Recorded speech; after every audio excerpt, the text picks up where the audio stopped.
Good morning, good day, and good evening to all our attendees joining us for today's latest Data Science Central webinar. I'd like to start our event off today by thanking MapR and Databricks for sponsoring today's event. MapR is a new partner and supporter of the Data Science Central community, and we are honored to have them sponsoring today's webinar. I would also like to take this opportunity to mention and show our appreciation for some of our other recent sponsors, including Splunk, Tableau, Teradata, Actuate, and TIBCO, to name just a few. These webinars and many others are available on demand at datasciencecentral.com, and if you have not had the opportunity to view them, I would encourage you to check them out as they do provide some very useful information. Today's webinar is entitled Let Spark Fly, Advantages and Use Cases for Spark on Hadoop. And before we begin, I'd like to briefly review the format of today's webinar. Today's event will be approximately 1 hour long. We have two panelists that I'll introduce to all of you in just a moment, and we should have about 10 to 15 minutes for Q&A following the presentation. This webinar is also being taped and will be made available later on this afternoon at datasciencecentral.com. I'd also like to encourage our attendees to provide questions throughout the presentation. We will be reviewing them and presenting them on your behalf during the Q&A portion of today's event. My name is Tim Madison. I'm very pleased to be your host today. I'm a partner of Data Science Central, and I'm pleased to introduce our panelists for today, Anoop Dewar of MapR and Pat McDonough of Databricks. Anoop is the Senior Director of Product Management and is responsible for bringing enterprise-grade production-ready Hadoop distribution to customers of MapR technologies. Anoop has over a decade of experience in system software engineering, product management, and customer operations. He received a master's in computer science from University of Texas at Austin and a master's in business administration from the Wharton School of the University of Pennsylvania. Pat leads technical field operations at Databricks, working with end users to build the next generation of big data applications on Spark. He has spent the last decade working with open source systems focused on big data, Linux, and Java applications.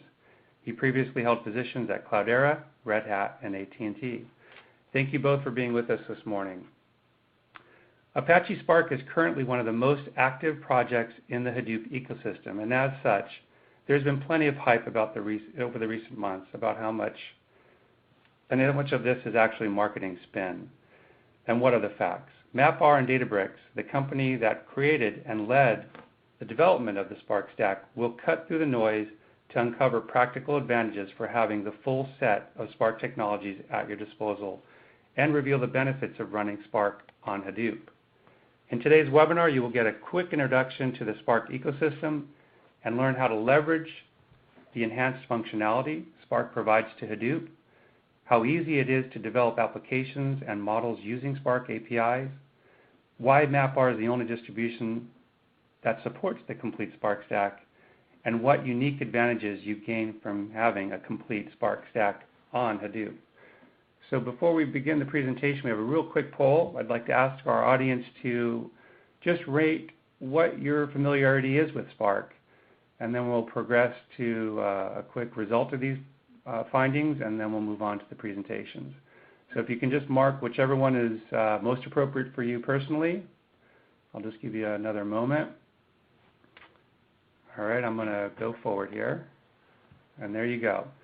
So Anoop, with that, I'm going to let you take over the presentation and proceed when you're ready. All right, thank you, Tim. So is the slide 8 already pushed to the audience, the poll slide? Nope. Yeah, the poll results are there, so you should be seeing them as well.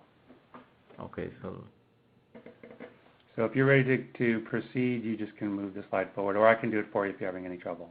Yeah. All right, so yeah, thank you. So I see that almost 50% of you are not familiar, 46% somewhat familiar, and about 2 to 3% very familiar, almost running in production kind of environment. That's perfect. I mean, that's sort of the audience we were expecting. So thanks, Tim. By the way, my name is Anoop Dewar, and I'm going to head up the next few slides and then hand it over to Pat McDonough, who will go through a deep dive on Spark, which will suit this audience now that we know the composition of the audience. So real quick about MapR. MapR is a top-ranked Hadoop distribution. We have been in the market for over about 10 quarters now. Came out of stealth in 2011. Spent the early part of 2 years from 2009 through 2011 building out some really complex and innovative technology under the file system layer with a strong focus to make Hadoop resilient and enterprise grade. Pat, you want to talk about Databricks? Yes, thanks, Anup. So Databricks is a recently founded startup, about 8 months old, and it was spun off from the UC Berkeley AMP Lab by the core team behind the SPARC project. We are very much dedicated to keeping Apache Spark open source and essentially making it as successful as we possibly can. And so we've brought on board a lot of strong engineers and are very much focused on the technology at this point in time. So if you look at Hadoop and how it's evolving, you will already notice that Hadoop from 3 years ago was not the Hadoop from 2 years ago, and so on and so forth. There are two really major themes going on. One is to make Hadoop solid, and this is where MapR spends a lot of time, especially to deal with things like high availability. For example, when you have a Hadoop system where with name nodes, there are single points of failure. If the name node crashes, your Hadoop system crashes. And similar things where they're on job tracker with your MapReduce. So we spent a lot of time eliminating these issues. HA is built in. You don't have to configure it, and the system runs in a protected, no single point of failure manner. Other things that are being looked at very seriously in a lot of customer environments are things like data protection. So the great thing about Hadoop is that it does replicate your data 3 ways. So once you store the data, it is replicated to 3 nodes. If a node fails, you have the data available in other 2 nodes. What however happens is if there is a user or an application error and you write wrong data, then that wrong data also gets copied 3 ways, and there is no way to recover back the original data set. So things like true point-in-time consistent snapshots and data protection are capabilities that become important as critical data comes into your Hadoop cluster.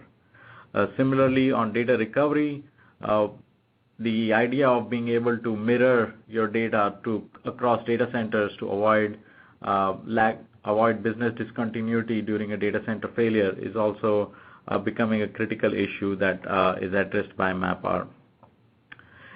The other great thing about Hadoop is it's open source, right? So we can all look at the code, contribute to the code, and use it the way we see fit. So that's the great thing.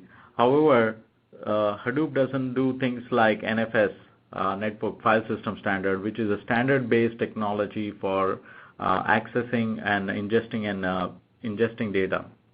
So MapR focused on that as another enterprise integration proof point to be able to bring in data and take out data in a really seamless way, a way that people have used for decades in the past.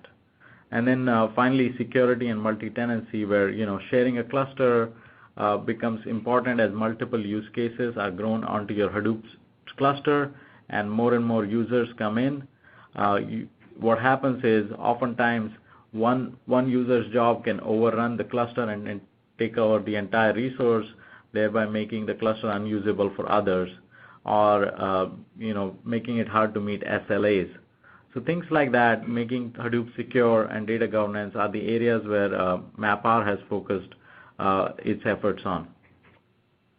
Right, and so yeah, sure. And building on all of the operational aspects that Anup mentioned, it's clear that Hadoop has proven to be very, very successful at large-scale batch use cases. For example, ETL. There's no doubt about it that it is the platform of choice for that type of workload. But just about ever since the beginning of adoption of Hadoop, so your average company bringing it on in-house, working on their first use cases, typically focused on some ETL, just about everything beyond batch has been somewhat difficult to build solutions for on top of Hadoop. For example, interactive applications. So a lot of folks who are new to Hadoop are very excited to find something like Hive where they can use their familiar SQL interface to query data, and they don't have to maybe learn MapReduce. But they're also disappointed to find that it's not at all interactive as they might have come to expect from data warehouse systems or just regular databases. So the interactivity has been one of the challenges of Hadoop from the very beginning. That is specific to SQL, but also beyond SQL. There's also a desire to work with your data interactively, maybe not using the SQL interface. So that's one of the challenges that we've been looking to solve. Like I said, ever since the beginning of kind of adopting Hadoop in the average organization. Also, other issues that Hadoop has really had a hard time solving are iterative programs. So, for example, machine learning. Any type of application that's repeatedly accessing the same data sets, because Hadoop is file system based, or I should say Hadoop MapReduce is very much focused on reading and writing data from the file system. In an ETL use case, that might be great for durability, but if you're writing an an iterative application like a machine learning algorithm or whatnot, that's actually a performance penalty that you don't want to pay. And so how do we solve that problem? That's been one of the focuses of how to evolve the Hadoop platform since its first adoption. Also, streaming applications. More and more folks are talking about streaming. The more data you push into your Hadoop platform, the more opportunity there is to leverage those streams of data for more quote-unquote real-time or near real-time processing. How do we process the data as it comes in, not just in 15-minute batches? And so that's another problem we're looking to solve here. And then finally, if you just take a look at the kind of the architecture of the Hadoop platform, typically there's quite a bit of memory out there in your cluster, right? Even a small cluster, 20 nodes or so, has several terabytes of memory that you should be able to use more efficiently. And because the Hadoop MapReduce engine is spinning up and shutting down JVMs repeatedly, it doesn't do the most efficient work in terms of leveraging that memory, storing data sets in memory permanently or as a cache, and then accessing those data sets. And so how do we solve that architectural problem? That's another problem we've been looking to solve with Spark. And then just a final point is, as you look to solve these problems in the Hadoop ecosystem, it has grown to incorporate several different tools, which is great. There's a lot of different tools, and right tool for the right job. You can pick the piece of technology that solves your problem. But when you want to kind of create an integrated application, or maybe train your staff, or just bring more people on board to the system, make the platform more useful across the board in your company, the more tools there are out there, the more confusion and the more kind of learning overhead that there can be. So while it's great that we have the tools of Hive and Pig and Cascading and you name it, SQL Engine, etc., it would be nice if you can just train people on one tool or give them one toolkit to solve several different problems in one place. And so that's another one of the issues that we've been looking to solve in the Spark project.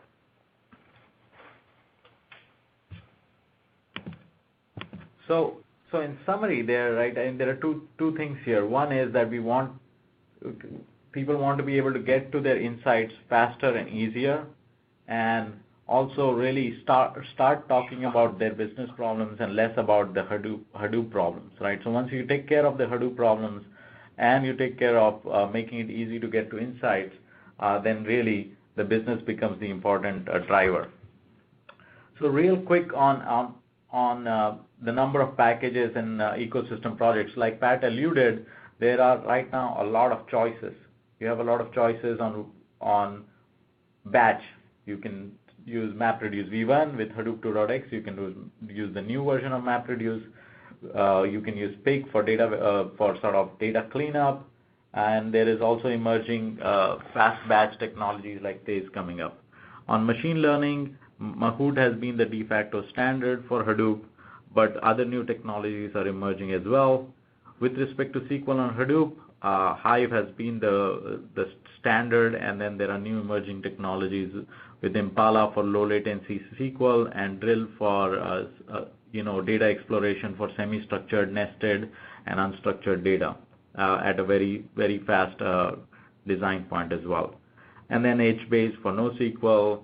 For streaming, there have been multiple technologies including Storm, and then technologies for data integration, security, workflow, and provisioning, right?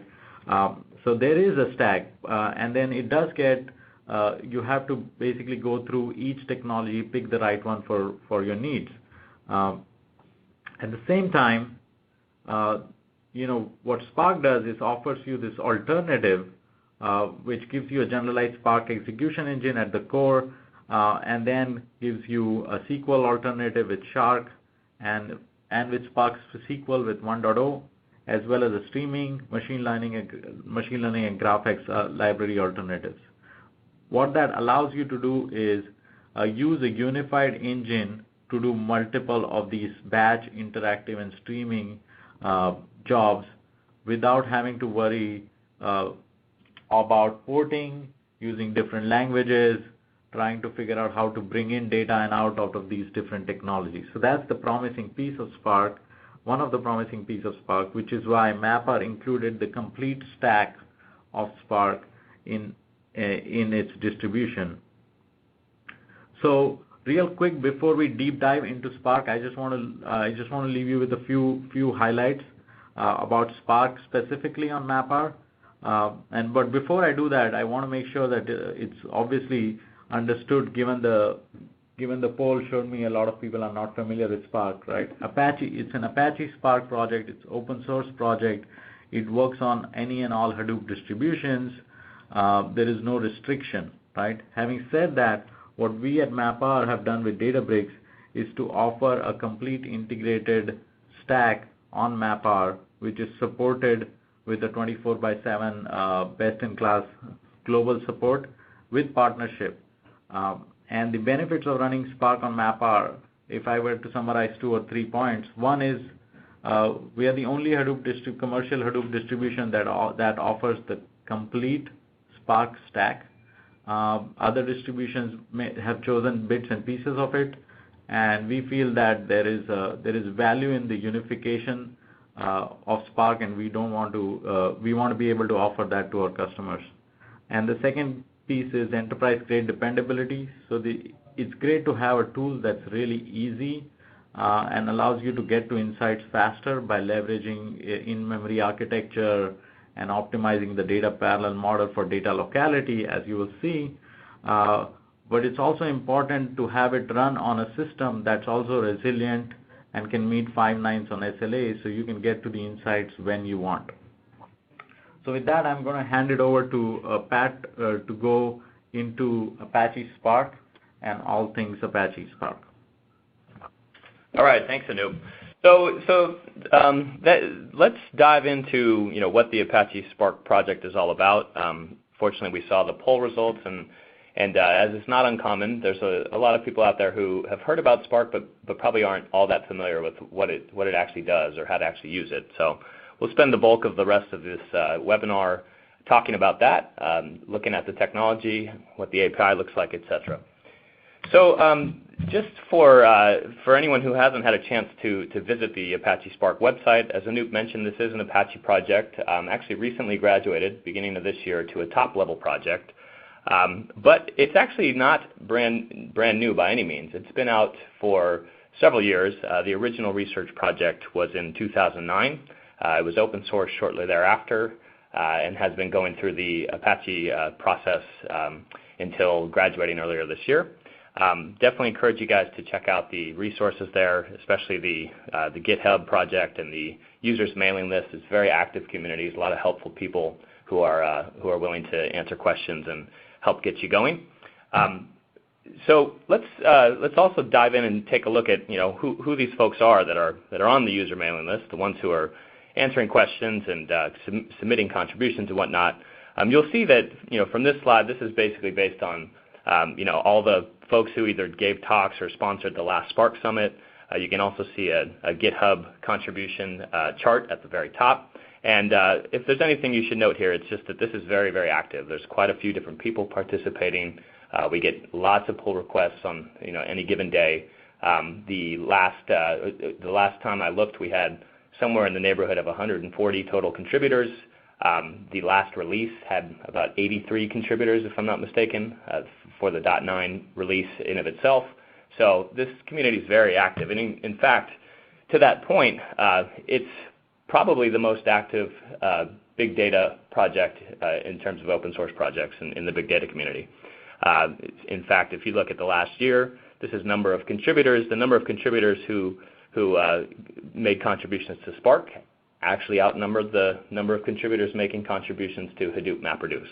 So if you take away anything from this slide, again, it's just to emphasize the fact that this is an incredibly active community. This is not some fledgling project that doesn't have a lot of support. There's quite a few different vendors, different academic institutions, a lot of independent people, consulting companies, et cetera, who are contributing and using the Spark project. And so definitely one of the reasons that you should also take a look and see if it's a good fit for you.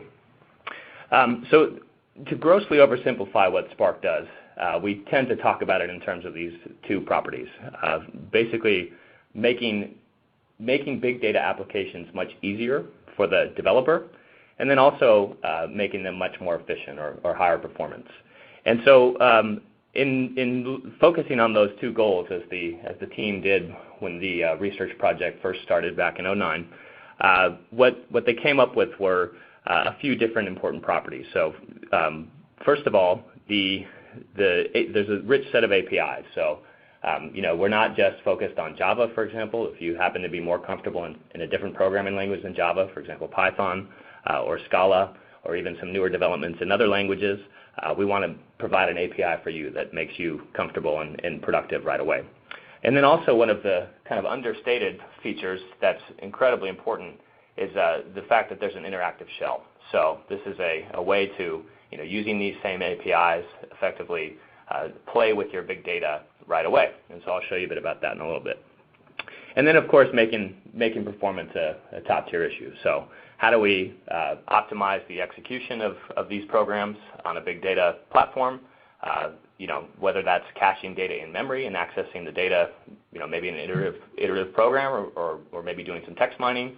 But not just caching. Also, how do you optimize execution of basically a graph, right? So in a lot of scenarios, you are chaining together several different steps to work with your data, maybe filter out rows that you don't care about, parse out certain fields, et cetera. And so if we give the users an API that allows them to express that operator graph without being overly complicated for the end user, it gives the system a chance to optimize the execution of that graph and therefore increase performance quite a bit. And fortunately, these properties have come true, and we see that and often when you compare a Spark program to maybe a Hadoop MapReduce program, and I'll do that in a couple slides here, you see a lot less code to accomplish the same problem. So 2 to 5 times less code you see there at the bottom of the slide. This is somewhat in credit to the functional programming style of Scala or maybe using Python lambdas, but nonetheless, makes the programs much easier to reason as compared to APIs you might have been using in the past. And then also the performance is proven to be quite impressive. So keep in mind, as I mentioned, it's not all about being in memory. Certainly if you can fit data in memory and access a cache as opposed to reading and writing to disk over and over again, you're just simply going to see much higher performance, and we do. You can see the 100x number there. But as I mentioned, there's other optimizations. It's not just about fitting data in memory. And even when reading from disk, if you can kind of pipeline operations and again save some I/O, you'll see much faster performance in Spark as compared to other systems. So the first thing you'll notice when you download Spark, and I definitely encourage you all to do so today, is that right away you'll be able to be productive. So this is actually something that shouldn't be understated. If you come from maybe a Java background like I do, you're kind of used to a lot of overhead before you get to the point of actually writing some code and seeing what happens. And especially, given that for like Hadoop environments, we're used to downloading a virtual machine, or for, Java application servers, you typically have to, install and start up Tomcat, let's say, right? None of that is the case with Spark. You can basically immediately open the interactive shell and start working with the API right away. So as soon as you download the project, you unzip it, you open the shell, and you can play with the API. And so again, I encourage you guys to do that. And then in terms of what code you're going to write in the shell, there are options, which everyone's got their own favorite language, and so we provide an API for different individuals. And you can see here that there's a Python API.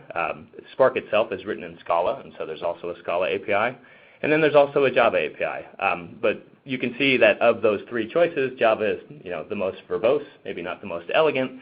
But fortunately, with Java 8, they're providing lambdas, and so we're looking to add support for that in an upcoming release, where the syntax that for writing a Java program looks very similar to Scala and Python and reduces the amount of code you have to write by taking advantage of the lambda support.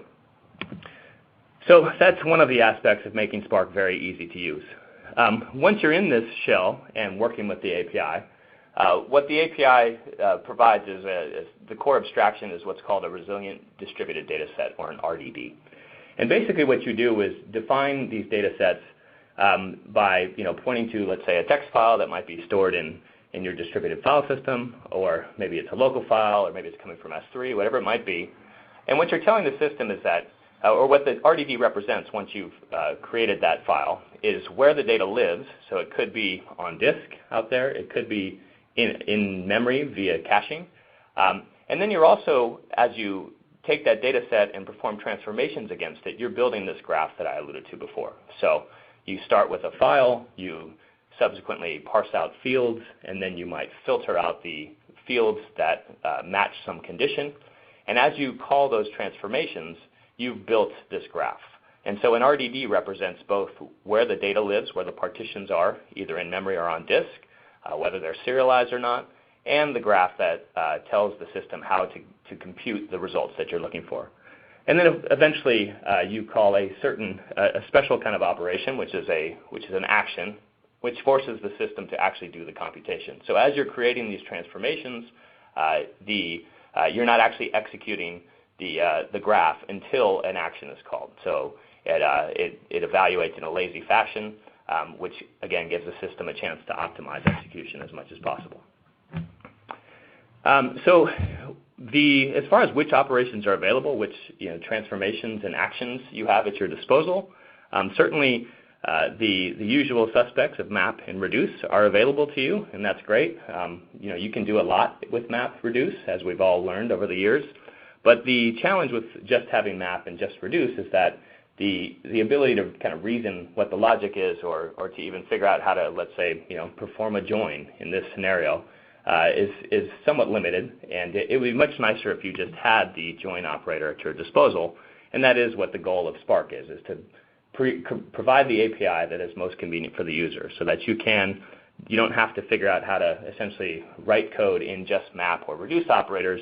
You can write your code in terms of actually calling something like join or a reduce by key or whatever it might be. Now, granted, the system will actually compile a lot of these down into a map or a reduce, but at the end of the day, this is a user-focused API, and so the developers should have the operators that are most convenient to them. And this is one of the ways that Spark is very easy for the end user, and one of the reasons why it's become very popular. And you can see in this next slide here, this is probably too small of a font for you to actually read, but if you can take away something from this slide, it's that the side-by-side comparison of word count, the canonical big data code example, in Spark as compared to Hadoop MapReduce is quite impressive. There's a lot less code here, and you can basically see that a MapReduce job, or excuse me, a word count job is actually not that complicated. We're basically going to load in a file. We're going to split it up by spaces. We're going to, for each word, provide a tuple, which gives us a 1, and then we're going to reduce by key. This is Scala shorthand, which basically says add the left-hand side to the right-hand side.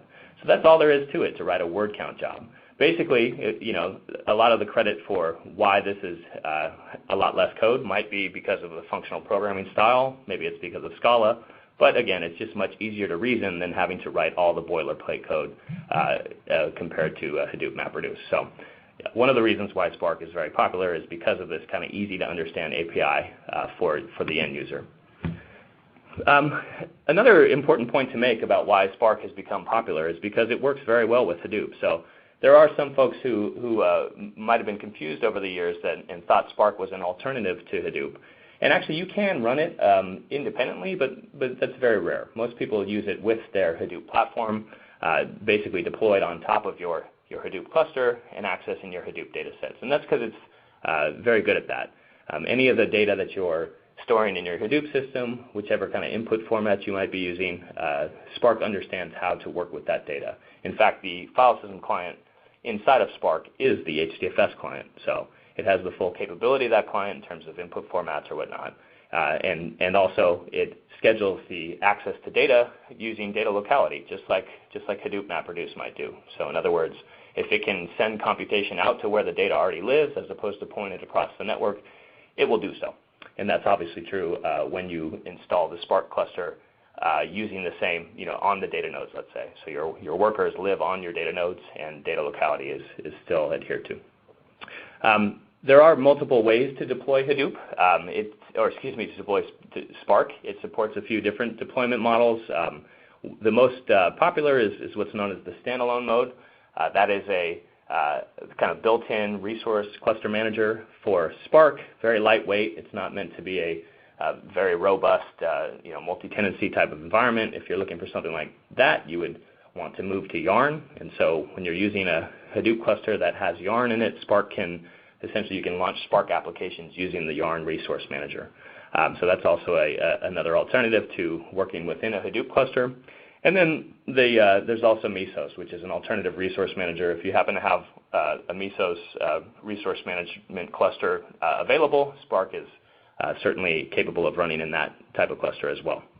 And as I mentioned before, you most likely will want to deploy on top of Hadoop to get the benefits of data locality, but you don't have to. There are some people who basically stand this cluster up on the side, let's say, not on top of the data nodes and just do their initial data reads over the network, but maybe they aggressively cache after that and just process data from memory. And so that's one way to use it, although not that common. Another reason why Spark has become popular is because the roadmap is pushing along very quickly. There were major releases, or I guess minor releases of Spark just about every 6 months until Databricks was founded. And when Databricks, our company, started, they have come every 3 months ever since. So we're very aggressive in pushing out new features, focusing on what people want. And I've listed a couple here. In fact, when I first made this slide a couple months ago, these were things that were coming, and by now they're already in there for the most part. For example, improved Python support. So I mentioned Spark is written in Scala, and so often you see that the Scala API is the first one to get new features, and then soon thereafter they are added to Python. At Databricks, we're very focused on keeping those APIs in sync as much as possible. Spark R is a early stage research project, but a lot of people are very interested in having access to their Spark cluster and the Spark APIs in R, so maybe in RStudio or whatnot. And so there is a project out there called Spark R, which we're looking at and trying to determine how much investment to put into it, but that would bring Spark to the R community, which I'm sure a lot of you represent, and so that's a pretty exciting development. We'll see how that goes. As I mentioned, Java 8 is coming along. In fact, this is already in the master branch and will be part of 1.0. So that's pretty exciting. Java 8 API, as I mentioned, provides a functional programming capability on top of Java. So a lot of folks who might be intimidated by Scala can just skip learning Scala and just go straight to Java, perhaps. We'll see how that goes. But in any case, we're excited to see that, and we've added support for that in Spark 1.0. And then schema support and the ability to access data sets defined in Hive, let's say. So I'll show you a bit about that in a few slides, but that's, again, something that we invested in quite a bit of engineering time into, and we're really excited to see that added to Spark for the 1.0 release. And then, of course, one of the bigger communities of Spark users are machine learning data scientists, and so we continue to invest in that part of the project, and we've seen quite a bit of performance improvements over the last couple months. We've added some sparse data support, which is obviously very critical, and then we're looking at a model evaluation framework in the coming months as well. So let's look at an example of what a Spark application looks like. If there's a couple things you should take away from this slide, first of all, this should look like a normal, procedural program almost to you. And basically, that is one of the powerful aspects of Spark, is that you can write what looks like a kind of regular application, and therefore it's much easier to reason the logic behind it. Now, obviously, this is a functional programming style, so whenever we call this map operator or the reduce operator in there, those are functional, those are closures that get sent out to where your data lives and executes, and the results are processed thereafter. But when's the last time you figured out how to write a loop in a Hadoop MapReduce job, right? It's something that we've taken for granted from the procedural world of the past, something that was very hard to do in a big data platform, and something that Spark provides a solution for. So that's exciting. Another subtle thing to look at is at the very top line, at the very end of that line, we call .cache. And so what that does is tell Spark that whenever we access data, we want to read it from memory. And so obviously in a case like this where you're doing a lot of looping, where you are looping, pardon me, you're going to access that data set over and over again. Clearly that's going to provide quite a performance benefit as opposed to the alternative, which would have been to read it and write it from disk over and over again. So this is one of the reasons why a machine learning algorithm like this is a great fit for Spark, and it's why we're seeing so many data scientists choose Spark as their kind of platform of choice, because this type of code is just much easier to reason than the alternative. And the performance, as I mentioned, is quite impressive. I mean, there's not a lot to be seen from this slide other than you're basically comparing what it looks like to access data from disk over and over again versus caching it in memory and accessing that same data set over and over. You can see that clearly the performance is quite better. And I should say that there's other performance optimizations beyond just caching data. For example, JVM startup and stop time. That's another way that Spark saves quite a bit of wasteful computation. So anyway, point being that for machine learning algorithms, for iterative algorithms especially, Spark is quite performant, and also not just about performance, but much easier to reason what the program looks like. Let's talk about some of the other performance optimizations here beyond just caching. So as I mentioned before, when you're working with these RDDs and creating transformations, so in the last slide you saw a .map where we send out our closure in the map function, and then after that we do a reduce by key, I believe, if I recall correctly. In any case, those are all transformations. And so as you're pinning these transformations together, you're basically creating a DAG or an operator graph. And so you can see in this particular graphic what's represented here. Let's look at, for example, the bottom box where it says stage 2. So we started with an RDD called C. Let's say that was representing a text file in your distributed file system. And each of the blue blocks is a partition of our RDD. Because it's HDFS, maybe those partitions are representative or are actually backed by blocks from your file in the file system. And then what we do is we call a .map. So .map is to say, let's run the same function on all of the elements of the RDD and return all the results. And so what that might look like is, for example, let's we know this is comma separated. Let's split by comma and then grab the fourth element of that array. And then what we're going to do is run a .filter. And .filter is to say, basically do the same thing, run a function on every element of the RDD, but only return the results that are true. So in this case, in this scenario I just discussed, we're calling two distinct operations, a map and a filter. But because the execution of the operator graph happens in a lazy fashion, Spark doesn't actually perform the computation until we subsequently call some sort of action. So later on down the data pipeline here, we might do a count or something. And when it does go to actually execute, it understands that it can pipeline those operations into a single read from disk. So we only go to those HDFS blocks one time and do the map and the filter at the same time. So that's obviously going to provide quite a performance benefit because we don't have to access disk over and over again. Clearly that's optimal. And because of the lazy execution, Spark can do that. Now keep in mind, even though we are creating a DAG as we're using the Spark API, to the end user, you don't necessarily have to think too much about that. You're just calling .map, .filter, .join, .groupby. Spark does the work for you kind of under the covers, transparent to the user. Or I shouldn't say transparent. It's, you don't have to understand it. It's, you can think of it as a black box if you want. Obviously, in certain scenarios, you're going to want to understand how the execution works, and you can maybe tune your program for more optimal performance. But in general, this is a very easy API to use because you don't have to understand these things right off the bat.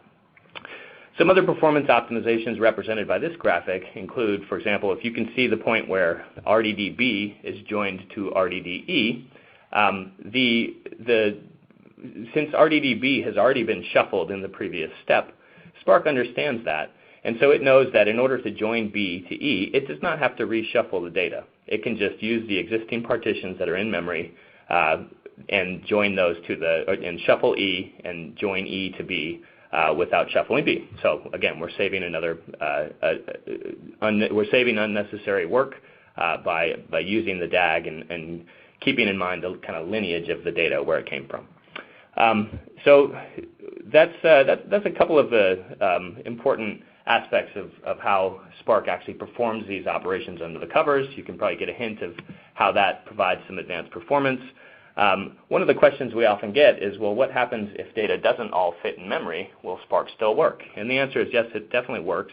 It uses an LRU policy to evict partitions from the cache, and it scales down gracefully. So you can see in this graph here that basically if you have no cache at all, in other words, you're not able to actually persist partitions in memory, Spark still executes just fine.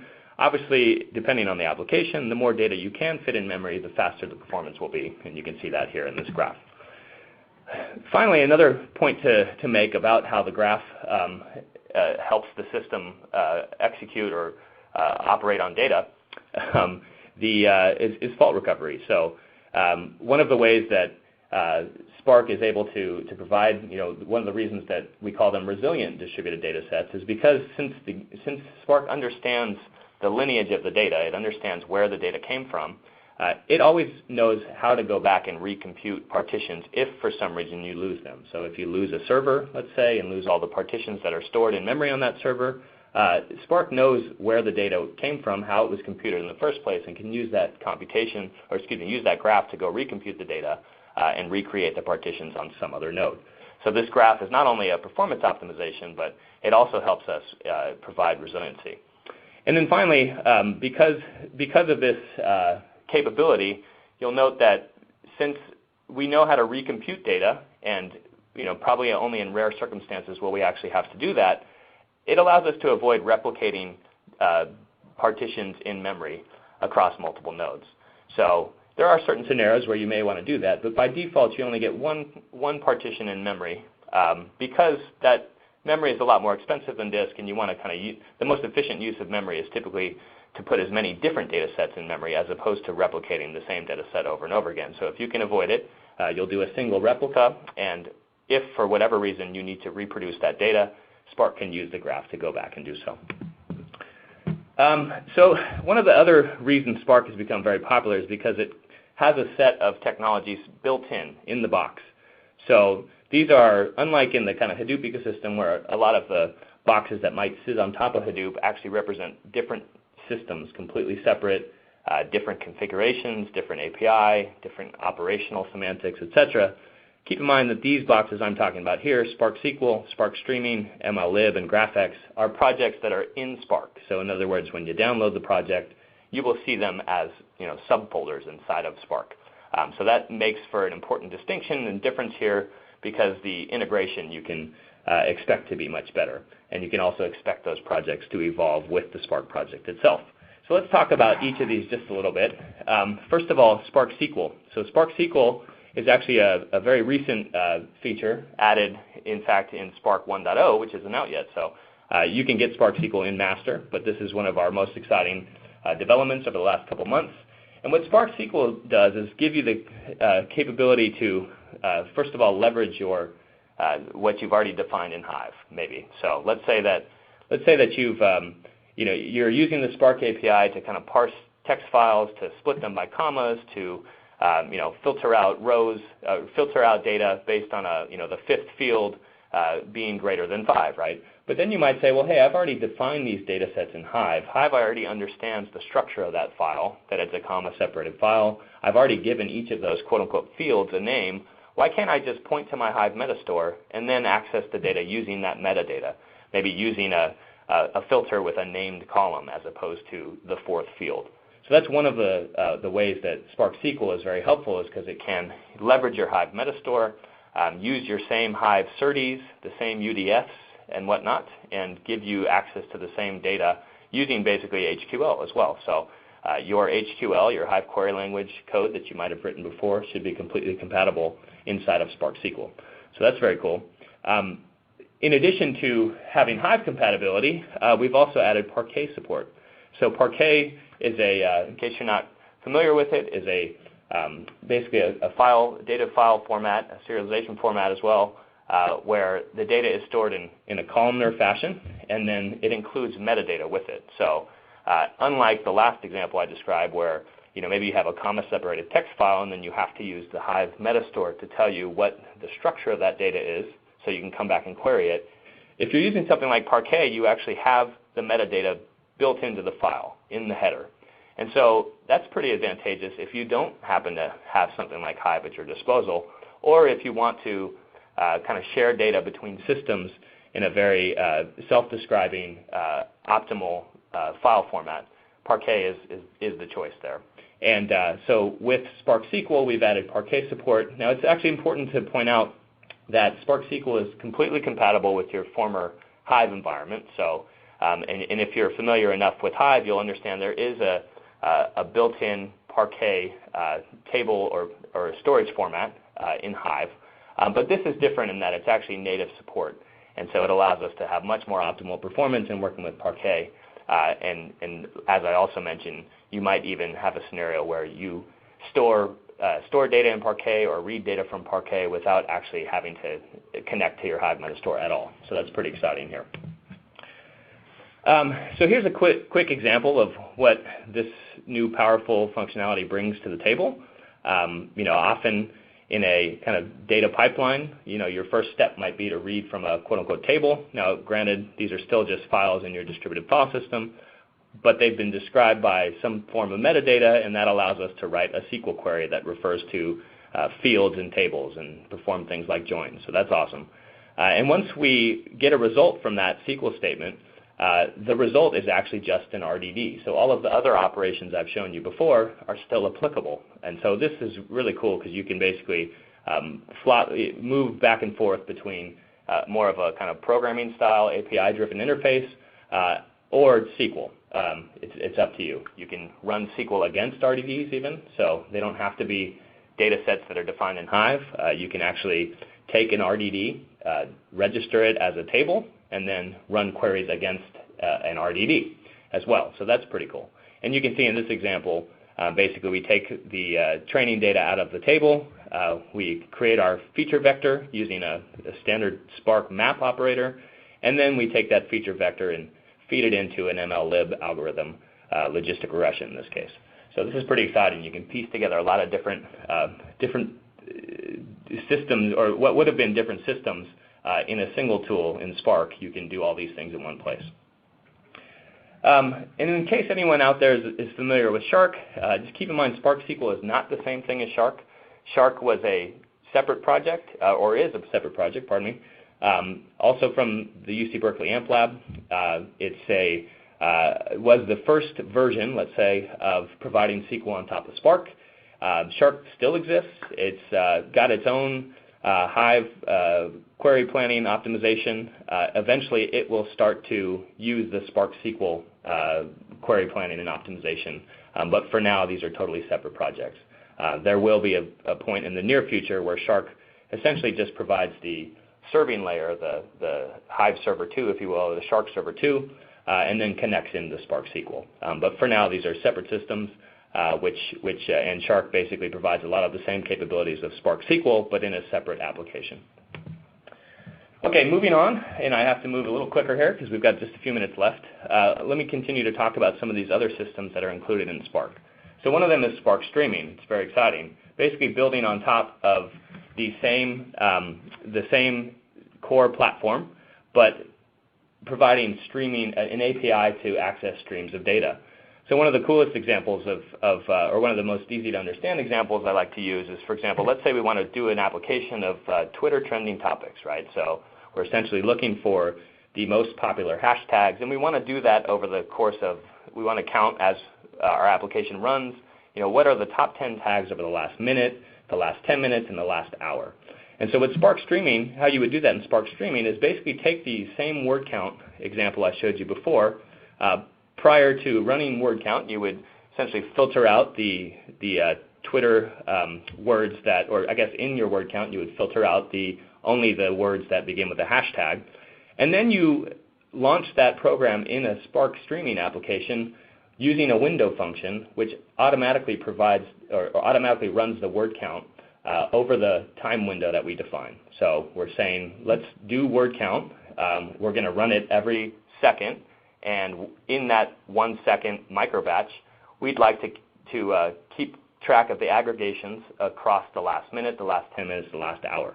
So that's essentially what Spark Streaming provides, is using the same APIs as the Spark core platform, but wrapping the processing in a streaming context and providing window-based transformations as well. So that's pretty exciting. And then finally, MLlib is we can quickly cover this. MLlib is pretty simple to describe. I showed you logistic regression before. It's a good example of how easy it is to write code in Spark, probably, 10 lines of code, if you will. And that's great, and that's why a lot of machine learning data scientists have adopted Spark as their platform of choice. But it's even better for the average user if you can just call a machine learning algorithm in a single line of code. For example, as you saw on the Spark SQL slide where I showed you feeding the training data into a logistic regression algorithm. And so that's what MLlib does, is basically provide a library of well-curated algorithms for the end users to call out of the box. So that's pretty exciting too. Keep an eye on that. We expect quite a few people to continue to jump on Spark because of MLlib and contribute useful algorithms there. And then finally, one of the last systems that is built into Spark is GraphX. And what GraphX is basically providing graph parallel processing on top of the Spark platform. So using the same RDDs, but to back a graph so that you can process, graphs of data, and also the algorithms such as, let's say, PageRank. So PageRank is something that you can write in Spark, but if you can represent your data as a graph, you can basically perform the same computation much more efficiently. And so GraphX is a good way to do that, to represent the data in a graph and then run the PageRank algorithm, which is included in the GraphX project. So finally, let me just talk a little bit about how these use cases, or how you might use Spark to solve a few common use cases. Pat? Oh, go ahead, Anoop. Looks like we have a lot of questions, so maybe we should take them. Otherwise, we'll run out of time. Oh, sure. That's fine with me. Is there one use case that you want to cover?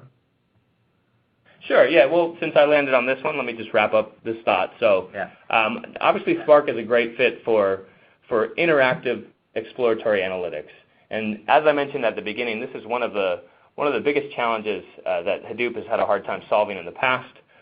We've certainly seen recent developments in terms of providing just a SQL interface. But as you can see from the different capabilities built into Spark, you might want to, in addition to running SQL, use a kind of pure programming language to access your data sets across the cluster. And so Spark is certainly solving that problem by providing various APIs to interactively explore data and maybe even connect into that system via a driver from a traditional BI tool as well. So that's certainly one of the use cases that we encourage people to consider Spark for. Some other ones I won't talk about, but obviously machine learning, you saw why Spark is a great fit for that. Also powering dashboards. So we see quite a few people using Spark as the underlying core engine for their dashboard. It can do things like streaming. It can provide interactive access to data. You can drill down into big data sets, and that's great. And then don't underestimate Spark's power in terms of being an ETL engine. So because of the pipelining capabilities, you can access these large data sets. You can perform shuffles in memory and spill to disk, and get a lot more optimal performance for your ETL jobs using Spark. All right, so that's the 4 use cases we're going to talk about anyway. So let's open it up to questions at this point. Great. Thanks, Pat. Thank you, Anoop. I know it's a lot of information to squeeze within an hour, and you did a great job. We do have a lot of questions. I'm going to jump to this slide because there is a Spark Summit coming up. So everybody on the call today, please take this down. Lots of questions. We're not going to get to them all, but I want to make sure everybody understands that any questions that are asked today will all be sent to Anoop and Pat, and they will answer them directly to you. Their information is also here, so you can take down their direct contact information. So with that, so we have as much time as possible, the first question is, how is Spark streaming better than Storm? That's a good question. So I wouldn't say better or worse. They're just different. Spark is, so to highlight some of the differences. So Spark streaming is a micro batch architecture, whereas Storm, you're dealing with individual records. Spark streaming also guarantees exactly once semantics, and so if you want to do that with Storm, you have to add some other pieces to the puzzle. For example, Trident, which is usually backed by a database, and once you do that, the performance can suffer quite a bit. And then if you're using Spark, the core API, for any other processing, whether it's the use cases I mentioned, ETL, a dashboard, etc., it's a pretty natural fit to just simply use Spark Streaming as your streaming API, because in addition to having a familiar API, you can leverage the infrastructure you already have in place. So you don't have to stand up a separate system like Storm. You can basically just take advantage of the different deployment modes I talked about, Yarn, Spark Standalone, etc., to execute the computations against your stream. So those are probably the main differences between the two. And then I would also encourage anyone to go look at the contributions to the two different projects over the last several months, and you'll see that Spark and Spark Streaming are pretty active in comparison. Okay, very good. Thanks for that. The next question is, what parallelization paradigms besides MapReduce does Spark support? Pretty much it is a MapReduce framework, so that is the paradigm it supports. Oh, okay. Very good. That's an easy one then. Let's see. Can you tell us when Spark 1.0 is going to be released? Yes, the code freeze has already happened. It's in QA now, and we can anticipate the release coming in a matter of a couple weeks here. Oh, very good. Okay, I'm going to try to squeeze as many questions as we can in here. So what parts of Spark do you miss if you don't use MapR Hadoop distribution? Yeah, so like I said in the beginning, you can take the entire Spark stack and use it on any distribution. What you miss is the supportability of the complete stack. So specifically the Shark SQL related technologies are not being supported by any other commercial distribution. MapR supports that, and then what that enables you to do is use the unification paradigm that Pat talked about, where you should be able to call SQL through Spark and machine learning libraries through Shark SQL and so on and so forth. Okay, excellent. Okay, next question is Spark SQL going to replace Shark, and is there an ODBC driver for Spark SQL? Yeah, that's a great question. We hear it often. I think I've mentioned this briefly, but Shark will eventually use Spark SQL as its kind of optimization query planning framework, or optimization engine, I should say.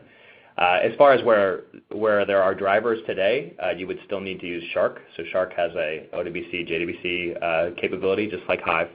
And then eventually Shark will continue to support that, but will simply just use the Spark execution framework, or the Spark SQL execution engine. Okay, excellent. Next question is there a visualization tool that integrates well with Spark? Well, I mean, based on the ODBC and JDBC capabilities I just mentioned, we do know of several people who have used that to power traditional BI tools. In addition, there's a number of companies who are actually building either cloud-based or on-premise services based on Spark, because it is a very powerful engine for them to use within their tool. So I'd encourage you to go check out the companies who are using Spark to build their own products, and then you'll find the answer there. Okay, very good. Unfortunately, that's going to have to be the last question. Again, thank you to our audience for a lot of really great questions. I'm sorry we didn't get to them today. You guys did a very good job covering an awful lot of incredibly interesting data and connecting the dots for how Spark connects to Hadoop. So my hat's off to you. One quick final note is that there were certainly a lot of questions, and we are taking all of them down, and we'll post the answers to these questions on a blog and then send them out. So you should be able to get answers to your individual questions within the next few days. Yep, very good. Thank you for making that point. I just have a few really quick announcements to just mark your calendars for May 13th and our next Data Science Central webinar, Best Practices for Using Color and Data Visualizations, How and Why, which is sponsored by Tableau Software. Also, again, many of you have asked about the slides being available. This event is being taped and will be made available later on this afternoon at Data Science Central. This does bring our event to a close. I'd like to thank the audience again for participating and some great questions, and a special thank you to both MapR and Databricks for their sponsorship, and especially to Anoop and Pat for some really great insight into today's topic. My name is Tim Madison. I'm very pleased to have been your host for today's event. I look forward to seeing you all again on May 13th. Good day.